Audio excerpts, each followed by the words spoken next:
اس لیے محنت مجاہدہ ضروری ہے تاکہ آدمی اپنے آپ کو چھوٹا بناوے. کیا بناوے؟ چھوٹا بناوے. پھر اللہ کی رحمتیں اترے گی. چھوٹا آدمی ہوتا ہے، چھوٹا بچہ، تو آپ اس کے سر پر ہاتھ پھیرتے ہیں، چھوٹا ہے، شفقت کرتے ہیں، رحمت کرتے ہیں، چھوٹا. ہاں، تو آدمی چھوٹا بنا تو اللہ کی رحمتیں آئے گی، دین پر چلنا آسان ہو جائے گا. اور بڑائی آئی تو حق قبول کرنا مشکل. اس لیے محنت مجاہدہ کرایا جاتا ہے، اچھوں کی صحبت، اچھا ماحول، ہاں، کہ بڑائی نہ آوے. تو ان میں بڑائی آئی تھی علم کی وجہ سے، اس لیے انہوں نے حضور صلی اللہ علیہ وسلم کے ساتھ حسد کیا. روایتوں میں ہے کہ جب حضور نے ہجرت فرمائی اور آپ پہنچے، ہجرت کر کے پہلے قباء میں پہنچے تھے ہجرت میں، تو 2 یہودی شام کو آئے، تو وہاں رہتے تھے وہ، اور ایک دوسرے کہنے لگے کہ یہ وہی ہے، کیا وہی ہے، یہ وہی ہے. تو انہوں نے فیصلہ کیا کہ موت تک اس سے دشمنی اور مخالفت کرنی ہے، کہ موت تک. چنانچہ ایسا ہی ہوا، وہ آخر تک یہی کرتے رہے. اس لیے وہ یہودی نے کہا تھا ہماری قوم حسد کرے گی، حق پہچانتے ہوئے حق نہیں قبول کرے گی، اپنے آپ کو بڑا سمجھنے کی وجہ. یہ بیماری ہے. تو بات لمبی ہو گئی. ہاں، میں کہہ رہا تھا مینا والی بات. تو وہ مینا سے گزرتے، وہ یہاں سے گزرے تھے، اس یہودی سے یہ ہدایتیں لی قافلے نے. یہودی نے ان کو یہ مشورہ دیا کہ اپنے نبی کی بات ماننا، یہ نبی ہیں، ان سے لڑنا نہیں، ان سے حسد نہیں کرنا. تو وہ اپنی قوم کو پھر سمجھانے لگا کہ دیکھو یہ بھی کہہ رہا ہے، اس نے تو دیکھا بھی نہیں ہے. تو پھر وہی بات کہ ابھی نہیں، بعد میں. یہی سلسلہ شیطان نے چلایا ہے دین کے بارے میں، کہ جب دین کا کام آئے تو ٹالنا، کل کریں گے، اب اس بات کریں گے. نمازیں بھی اس میں غائب ہوتی ہے، رکعتیں بھی اس میں نکل جاتی ہے، سب چیزوں میں. یہ تبلیغ میں بھی کہ ابھی نہیں، بعد میں نکلیں گے. پھر موقع یا تو ہاتھ میں چلے جاتے ہیں یا زندگی ختم ہو جاتی ہے. 2 میں سے ایک بات ہوتی ہے، 2 میں سے ایک بات ہوگی. چنانچہ یہ لوگ گئے واپس اپنے وطن. اگلے سال آنے کا ارادہ کیا تو اس وقت قبائل تھے، کوئی راج تو تھا نہیں، حکومتیں تو تھی نہیں، کوئی قانون نہیں. جو قبیلے کا بڑا اس کی بات مانی جاتی تھی. تو قبیلے کے سردار نے کہا اس سال حج کو کوئی نہیں جائے گا. تو وہ سال تو یوں گیا، نہیں پہنچ پائے. اس طرح ہر سال کچھ نہ کچھ ان کے ساتھ ہوتا ہی رہا،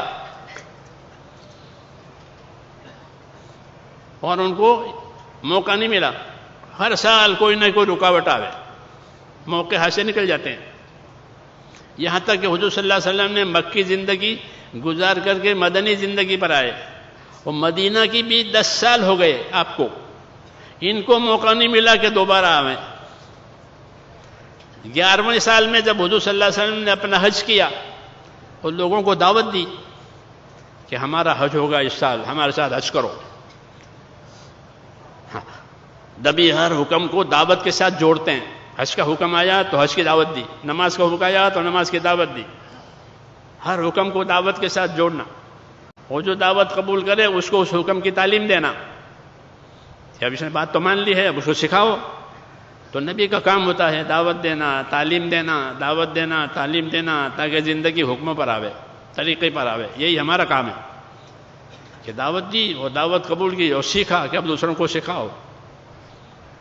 اپنی محنت لگاؤ دوسروں پر، اوپر سے لو نیچے دو. تجارت ہوتے نہیں تو تجارت میں اوپر والوں سے لیتے ہیں، بڑے تاجروں سے، اور نیچے چھوٹے تاجروں کو بیچتے ہیں یا فٹ پاتھ پر بیٹھ کے بیچتے ہیں. اوپر سے لاتے ہیں اور نیچے بیچتے ہیں. ان 2 کاموں میں اس کی روزی ہو جاتی ہے. تجارت میں یہ ہوتا ہے کہ دین میں بھی یہی کرو کہ اپنے سے زیادہ جاننے والوں سے ملو، ان سے لو دین، اور اپنے سے کم جاننے والوں کے پاس پہنچ کر ان کو دو. تو اس میں کیا ہوگا کہ ہدایت کا انتظام ہو جائے گا، ہدایت ملے گی، دین بنے گا، ایمان بنے گا. اوپر سے لو نیچے دو، کاروبار اسی طرح چلتا ہے. دین میں بھی یہی ہے، اوپر والوں سے لینا، نیچے والوں کو دینا. تو حضور صلی اللہ علیہ وسلم نے حج کی لوگوں کو دعوت دی اپنے حج والے سال میں، اور بہت بڑے مجمع نے آپ کے ساتھ حج کیا، اس کو حجۃ الوداع کہتے ہیں، اور فرمایا مجھ سے حج سیکھ لو، حج کے ارکان مجھ سے یاد کر لو، اگلے سال ملاقات کی امید نہیں ہے، اپنی موت کی اطلاع دی، اپنی وفات کی اطلاع دی کہ اگلے سال امید نہیں ہے کہ میں آپ سے ملوں اور آپ مجھ سے ملیں، اس لیے اس کو حجۃ الوداع کہتے ہیں، وداعی ہو گئی، امت کو رخصت کیا۔ تو بہت مجمع حج میں آیا اور لوگوں نے آپ سے، آپ کی صحبت سے حج سیکھا، پھر اس کو یاد کیا، پھر حج کے احکام چلائے۔ ان لوگوں کو اس کا موقع نہیں ملا کہ وہ آئیں۔ وہ ایک آدمی جس کو اندر چٹک لگی تھی وہ آیا حج میں، میں اس طرح اس کا نام تھا، وہ ملا آپ سے، پوچھا مجھے پہچانا کہ ہاں پہچانا، میں اس طرح مینا میں ملے تھے اتنے سالوں پہلے۔ کہنے لگا یا رسول اللہ، جتنے لوگ میرے ساتھ تھے قافلے میں، اس عرصے میں ایک ایک کر کے سب مر گئے، ایک بھی نہیں بچا ہے، اللہ نے میری زندگی لمبی کر دی، مجھے موقع ملا کہ میں آپ سے ملا ہوں۔ اب حضور صلی اللہ علیہ وسلم کی زندگی میں 3 مہینے رہ گئے ہیں حج کے بعد، کہ میرے بھی اسلام قبول کرنے میں تاخیر ہوئی ہے، لیکن اللہ نے مجھ کو بچا لیا، اور میرے جتنے ساتھی تھے اپنی موت سے ایک ایک کر کے دنیا سے چلے گئے، یہ خبر دی۔ پھر مسئلہ پوچھا